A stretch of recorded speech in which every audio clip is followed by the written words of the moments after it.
오늘부터 우리가 읽어가는 말씀은 성막에 대한 구조, 또 성막을 만들어가는 이 과정과 절차에 대해서 이제 우리가 살펴보게 됩니다.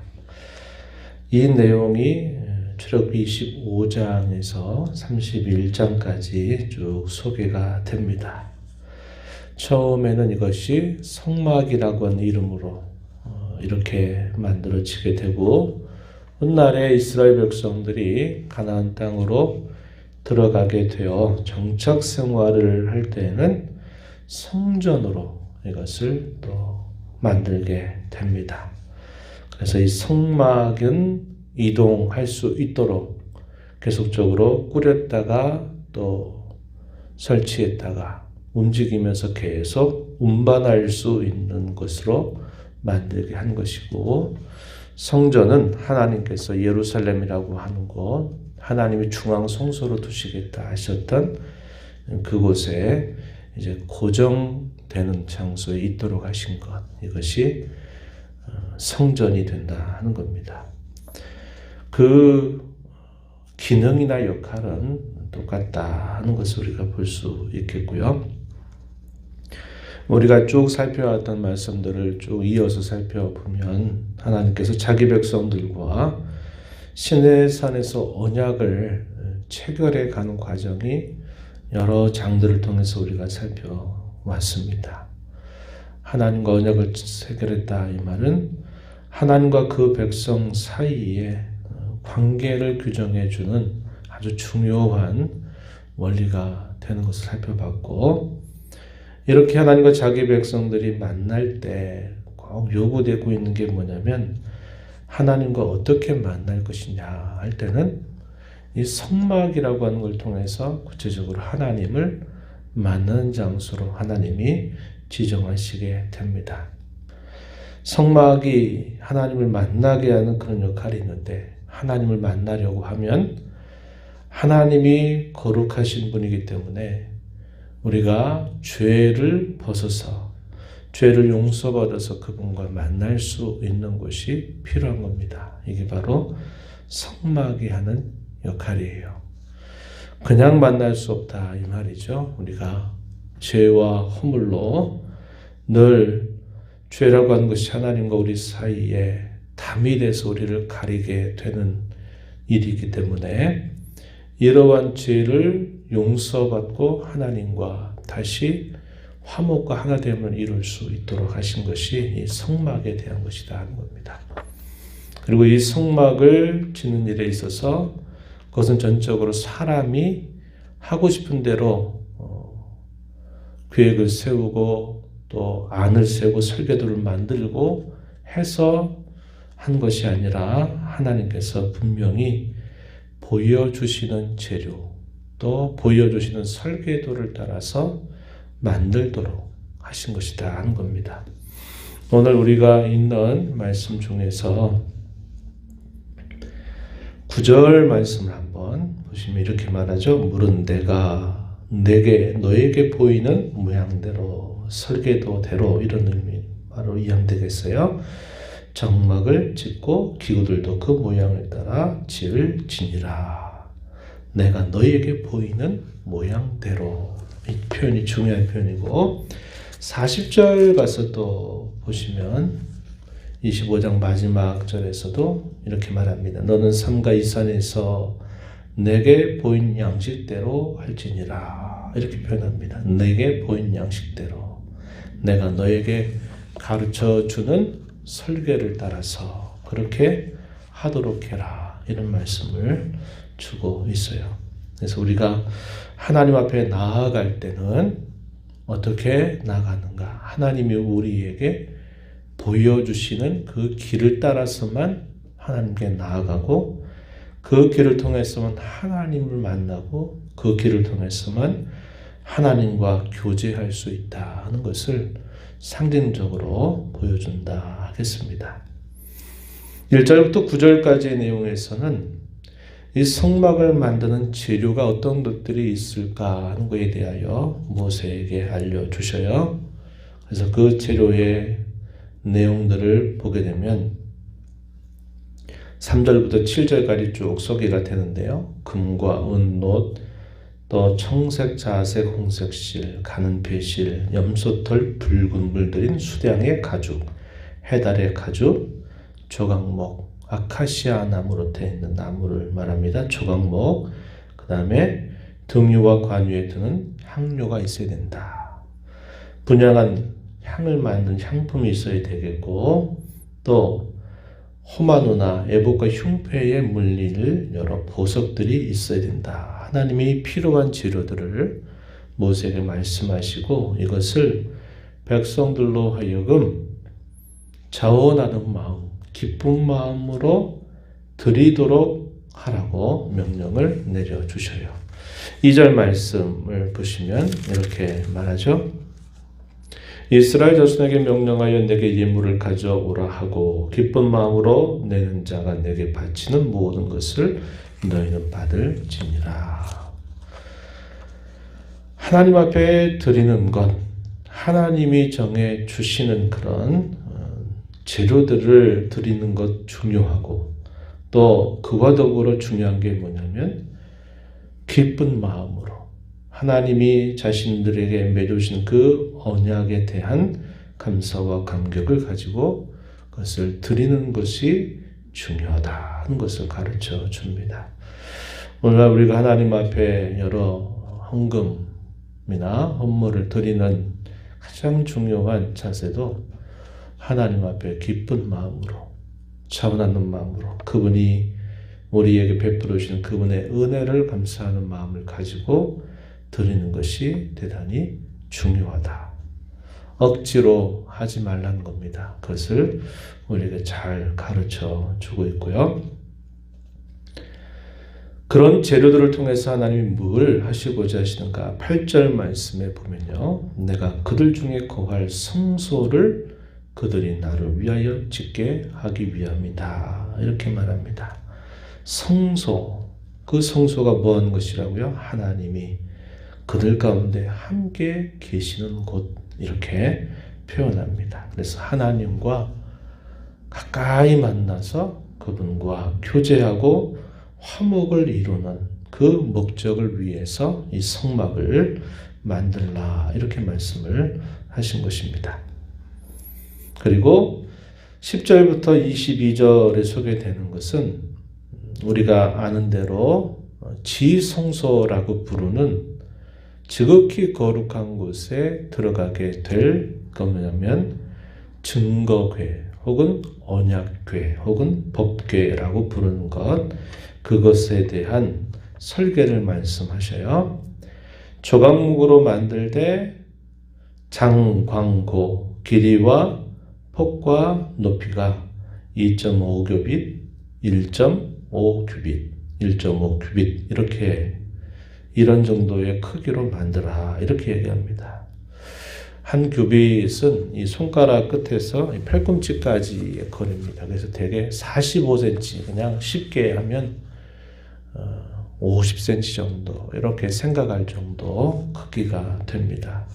그렇게 해서 길이와 폭과 높이를 만들고, 또 만드는 재료에 대해서는 조각목으로 만들고, 그 조각목 안팎을 순금으로 싸도록 해라.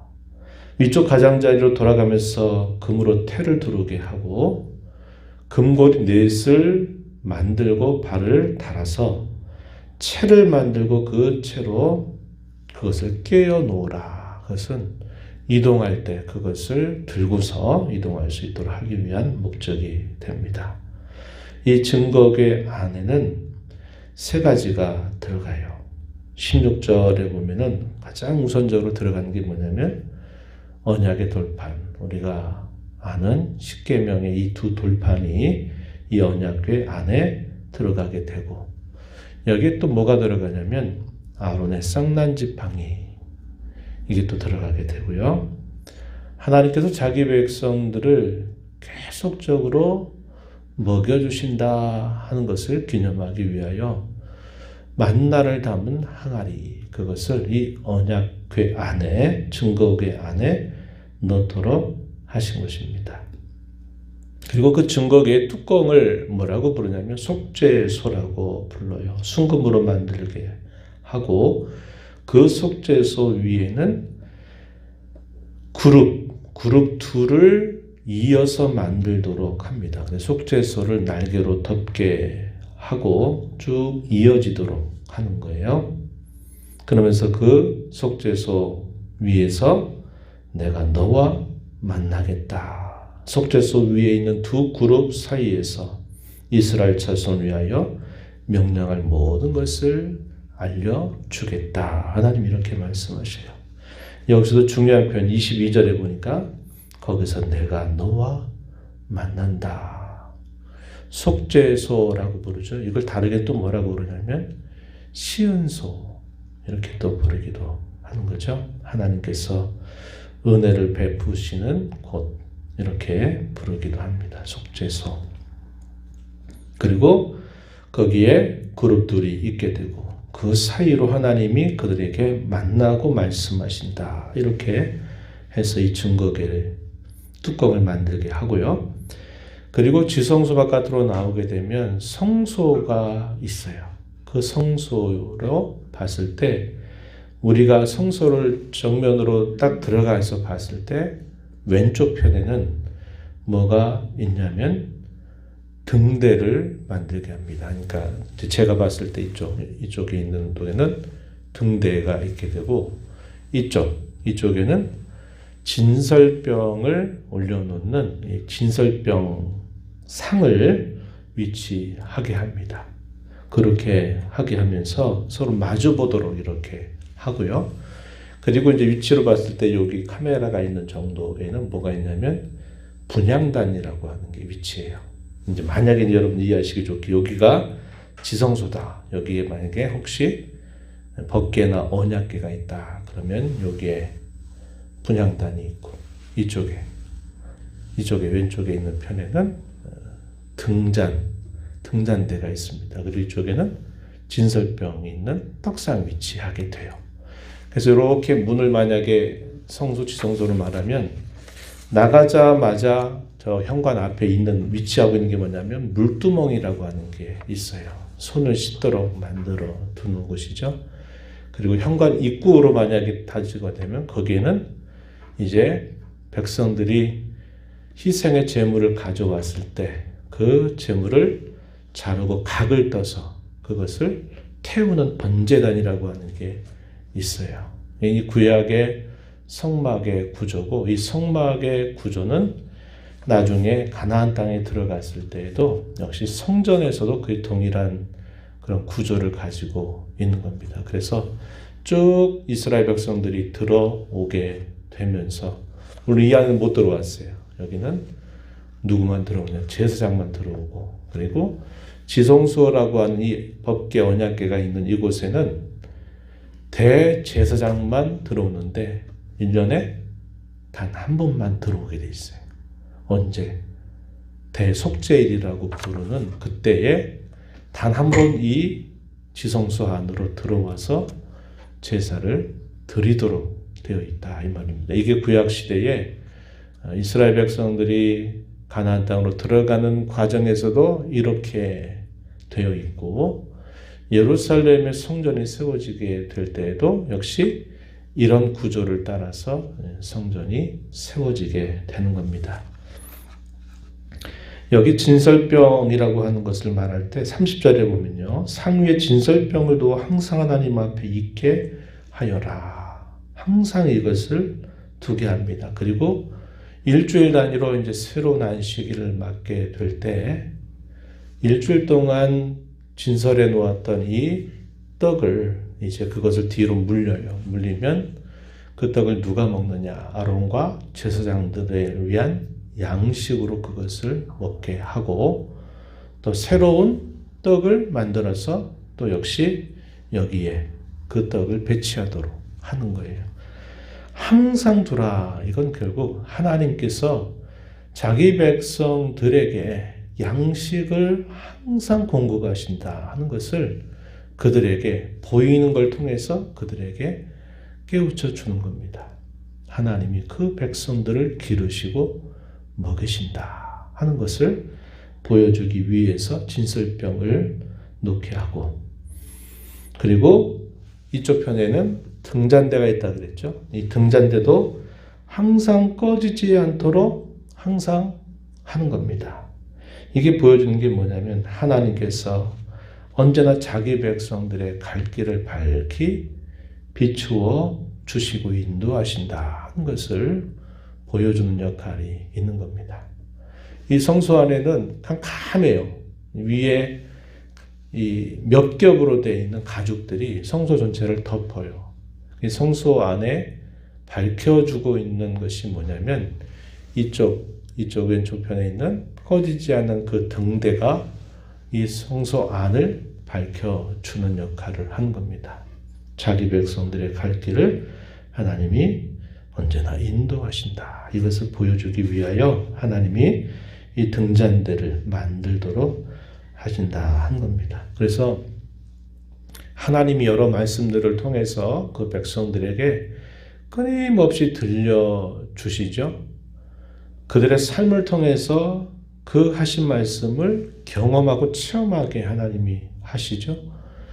이스라엘 백성들을 만나겠다고 말씀하는 이 공식적인 장소, 죄를 용서받고 그분과 화해하고 교제하고 하는 그런 장소로 만든 이 성막이라고 하는 이 안에 그들이 눈으로 보는 것을 통해서 하나님의 말씀이 이렇게 나타난다 하는 것을 그들에게 보여주는 역할이 있는 겁니다. 그래서 말씀을 듣는 일로, 눈으로 보는 일로 그들의 삶을 통해서 경험하고 체험하는 일들을 통해서 그들이 하나님과 언제나 함께 살아가는 것, 언약의 백성으로 언약의 주가 되시는 하나님과 더불어 매일매일을 살아간다 하는 것을 이 여러 가지를 통해서 하나님이 보여주셔요.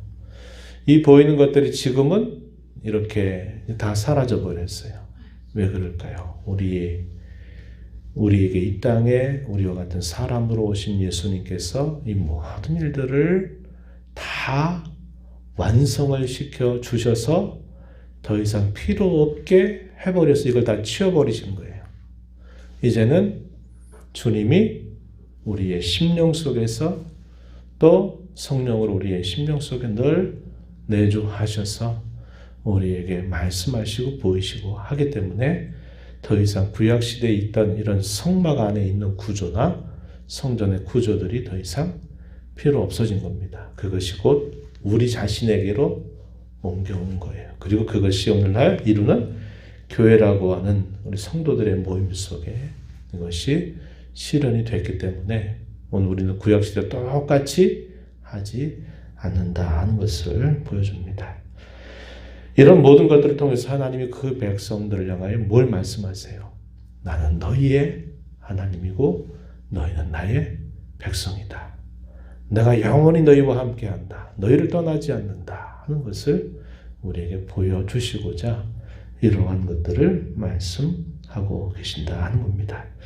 오늘도 우리는 주님과 함께 또 이 하루를 살아갑니다.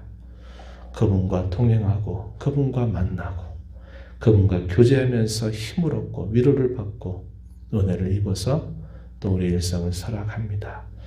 오늘도 우리와 함께 하시는 그 하나님의 은혜에 감사하고 삶의 순간순간마다 주님이 우리와 함께 하시면 우리도 기억하고 주님과 통행하기를 기뻐하며 살아가는 이 복된 하루의 삶이 되도록 남은 생애가 되도록 함께 기도하시면서 힘내서 또 이 하루를 살아가게 되기를 바랍니다. 하나님 아버지 감사합니다. 이 새벽 시간도 저희들을 깨워주셔서 오늘도 생명을 주시고 복을 주신 아버지 앞에 저희의 걸음을 인도해 주시며 오늘도 주시는 말씀을 통해서 하나님과 저희와 어떠한 관계를 맺고 있는지 하나님이 저희에게 누구이시며 하나님 앞에 저희가 어떠한 사람인지를 또다시 가르쳐 주신 것을 감사드립니다.